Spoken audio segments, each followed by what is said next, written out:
আসসালামু আলাইকুম প্রিয় শিক্ষার্থীরা, আশা করি তোমরা সবাই ভালো আছো।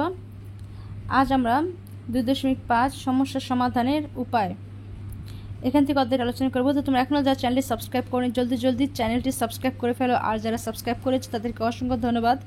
তো চলো আমরা একটু পড়ি এখানে কি বলা হয়েছে, কী কাজটি করতে হবে। সেটা হচ্ছে এখানে নির্বাচিত সামাজিক সমস্যাটা এখানে লিখতে হবে।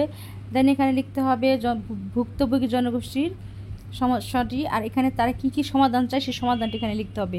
তো চলো আমরা লেট না করে উত্তরপত্রে চলে যাই। আর তোমরা যারা সাবস্ক্রাইব করে ফেলে এর মধ্যে, আর অবশ্যই লাইক কমেন্ট সাবস্ক্রাইব করবে এবং কমেন্ট অবশ্যই লিখতে ভুলবে না যেন তোমরা কে কোন বিদ্যালয় বা কোন জেলা থেকে আমার ভিডিও ক্লাসগুলো করছো, ঠিক আছে। তো চলো উত্তরপত্রে চলে যাই। তো দেখো আমরা উত্তরপত্রে চলে এসেছি। এখানে বলা হয়েছে নির্বাচিত সামাজিক সমস্যা বাল্যবিবাহ ও যৌতুক প্রথা, ভুক্তভোগী জনগোষ্ঠী মেয়ের বাবা মা, আর তারা কি কি সমাধান চায়। যৌতুক বিরোধী আইন প্রয়োগ ও বাস্তবায়ন করা। 2. শিক্ষার অধিকার, চলাফেরার স্বাধীনতা, সহিংসতা থেকে মুক্তি নিশ্চিত করা। 3. বাল্যবিবাহ বন্ধ করা। তো এই ছিল আমাদের উত্তরপত্রটি। তো আমরা আমাদের এই উত্তরপত্রটি কমপ্লিট করে ফেলেছি। এখন আমরা দেখব এখান থেকে যে 3. সমস্যাটির প্রচলিত সমাধান বিশ্লেষণ ও কার্যকর সমাধান আবিষ্কার। বর্তমানে সমস্যাটির প্রচলিত কোনো সমাধান যদি থাকে তা আলোচনার মাধ্যমে বের করার পর অন্যান্য সমাধানগুলো বিশ্লেষণ করতে হবে। এক্ষেত্রে প্রচলিত সমাধানগুলো কেন কাজ করছে না কিংবা সমস্যা সমাধানে যথেষ্ট ভূমিকা রাখতে পারছে না তা দলে আলোচনা করো এবং সংশ্লিষ্ট অংশীজনের সঙ্গে কথা বলে কারণ খুঁজে বের করার চেষ্টা করো। তো এখানে দেখো সমস্যাটির প্রচলিত যে সমাধান সেগুলো এখানে লিখতে বলা হয়েছে, ঠিক আছে। তো আমরা এখানে সেই সমাধানগুলো এখন লিখে ফেলবো এই ছকটিতে, ঠিক আছে, খালি ঘরটিতে, ঠিক আছে। তো চলো আমরা এই খালি বক্সটিতে সেই সমস্যাটির প্রচলিত সমাধানগুলো সমূহ লিখে ফেলি। তো দেখো আমরা উত্তরপত্রে চলে এসেছি। প্রচলিত সমস্যাটির সমাধানসমূহ দেখো। বাল্যবিবাহ প্রতিরোধে আমাদের প্রথম যে কাজটি করতে হবে তা হলো মেয়েদের নিরাপদ পথ চলা নিশ্চিত করতে হবে। শিক্ষা প্রতিষ্ঠান, কর্মসংস্থান, রাস্তাঘাট ও গণপরিবহনকে নারী বান্ধব ও যৌন হয়রানি মুক্ত করতে হবে। যৌতুক নিরোধ আইনে সাজার পরিমাণ বাড়িয়ে আইনকে যুগোপযোগী করার জন্য সরকার যে উদ্যোগ গ্রহণ করেছে তা বাস্তবায়ন করতে হবে। বিভিন্ন স্তরের যোগ্যতা অনুযায়ী নারীর কর্মসংস্থানের সুযোগ সৃষ্টি করাটা খুবই জরুরি। ক্ষুদ্র উদ্যোক্তা হতে আগ্রহী নারীদের জন্য বিনিয়োগ বান্ধব পরিবেশ নিশ্চিত করতে হবে। স্বল্প শিক্ষিত ও শিক্ষা ঝরে পড়া মেয়েরা যেন বেশি করে কারিগরি ও বৃত্তিমূলক প্রশিক্ষণের আওতায় আসতে পারে সেদিকে আমাদের দৃষ্টি রাখতে হবে। তো এই ছিল আমার সেই সমস্যার সমাধানটি, ঠিক আছে। সমস্যাটি যে বাল্যবিবাহটি হয় সেই যে সমস্যাগুলো এগুলোর সমাধান, ঠিক আছে, সমূহ এখানে। তো চলো এখন আমরা নেক্সটে চলে যাই। তো দেখো আমরা আমাদের এই কাজটিও কমপ্লিট করে ফেলেছি। এখন আমরা নেক্সট ক্লাসটি করব, নেক্সট শুরু করব ছক 2.6 সমস্যার কার্যকর সমাধান আবিষ্কার, যে কার্যকর সমস্যার বিবরণ, এখানে সমাধানের কার্যকর উপায় দেন হচ্ছে। এখানে একটি কার্যকর সমাধান বলে ভাবছি কেন, আর এখানে হচ্ছে কিভাবে প্রস্তাবিত সমাধান অন্যান্য সমাধান থেকে আলাদা। তো চলো আমরা সেই উত্তরগুলো এখানে লিখে ফেলি আর উত্তরপত্রে চলে যাই। তো দেখো উত্তরপত্রে চলে এসেছি। এখানে বলা হয়েছে সমস্যার কার্যকর সমাধান আবিষ্কার। এখানে দেখো সমস্যার বিবরণ। বাল্যবিবাহ ও যৌতুক প্রথা আজও আমাদের সমাজে ব্যাপকভাবে বিরাজমান। সমাধানের কার্যকর উপায়। বাল্যবিবাহ ও যৌতুক প্রথা সমস্যা সমাধানের সবচেয়ে কার্যকর উপায় হচ্ছে এর কুফল সম্পর্কে সকলকে অবগত করা, এর ফলটা ভালো হয় না, এই কুফল, বাল্যবিবাহের যে কুফলটা সেটা আলোচনা করতে বলা হয়েছে। এরপর দেখো এটি কার্যকর সমাধান বলে ভাবছি কেন। বাল্যবিবাহ ও যৌতুক প্রথার কুফল সম্পর্কে সবাইকে অবগত করার মাধ্যমে এই সমস্যাটির ঝুঁকিপূর্ণ এবং ভয়াবহ পরিণতি সম্পর্কে সকলকে সচেতন করা যায়, তাই এটিকে কার্যকর সমাধান বলে ভাবছি। এখন দেখো কিভাবে প্রস্তাবিত সমাধান অন্যান্য সমাধান থেকে আলাদা।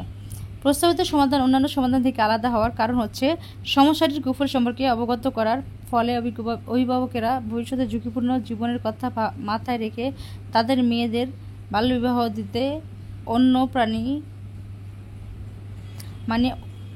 দিতে অনাগ্রহী হবেন, ঠিক আছে।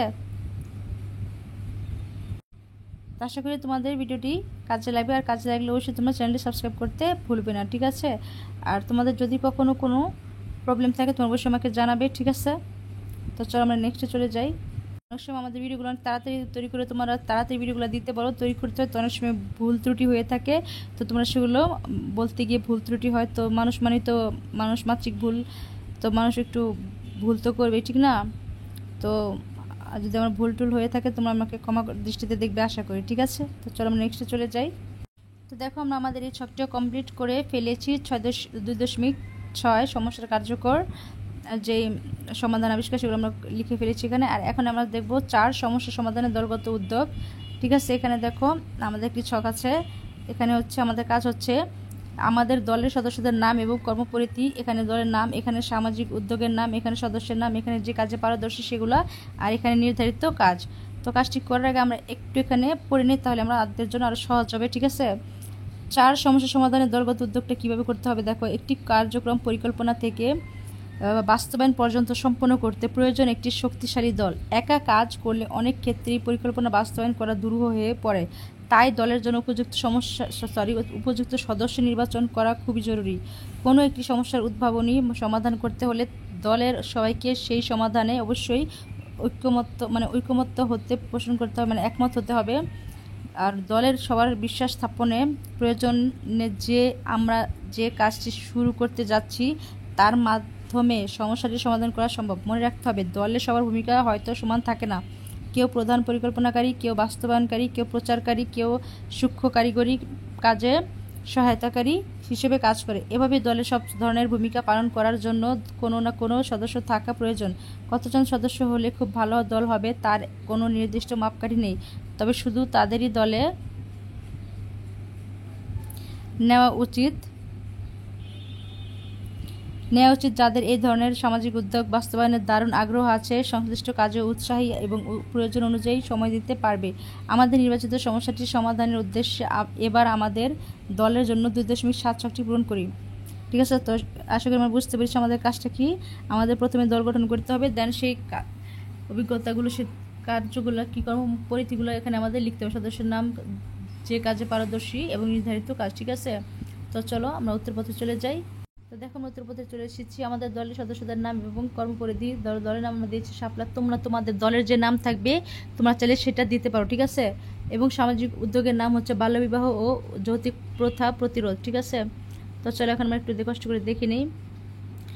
সদস্যের নাম রাকিব, আলামিন, আরিফ, রবিন। আর এখানে দেখো যে কাজে পারদর্শী, ভালো যোগাযোগের দক্ষতা রাকিবের, তথ্য সংগ্রহের দক্ষতা আলামিনের, ভালো যোগাযোগের দক্ষতা আরিফের, এবং রবিনের হচ্ছে সাবলীলভাবে কথা বলার দক্ষতা। এখন দেখো নির্ধারিত কাজ। রফিকের কাজ হচ্ছে এই সমস্যা প্রতিরোধের জন্য অভিভাবকদের সাথে যোগাযোগ করা। আলামিনের কাজ হচ্ছে বাল্যবিবাহ এবং যৌতুক প্রথার শিকার ভুক্তভোগীদের তথ্য সংগ্রহ করা। তৃতীয় আরিফের হচ্ছে নির্ধারিত কাজ হচ্ছে সমস্যার সমাধানে এলাকার উচ্চপদস্থ ব্যক্তিদের সাথে যোগাযোগ করা। আর রবিন সর্বশেষ সাবলীলভাবে কথা বলার দক্ষতা হচ্ছে সে বাল্যবিবাহ ও যৌতুক প্রথার যে সংবাদগুলা, সেই প্রথার সংবাদ শুনলে হেল্পলাইনে যোগাযোগ করা।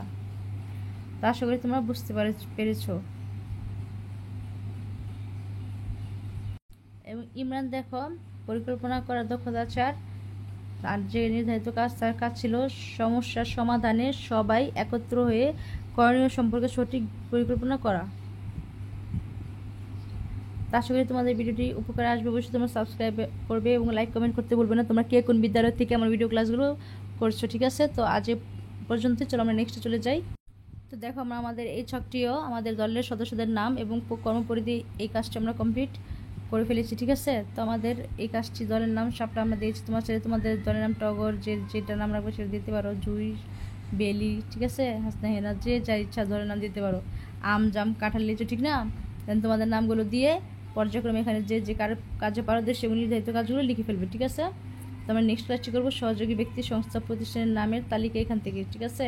তো আজ এই পর্যন্তই। সবাই ভালো থেকো। আল্লাহ হাফিজ।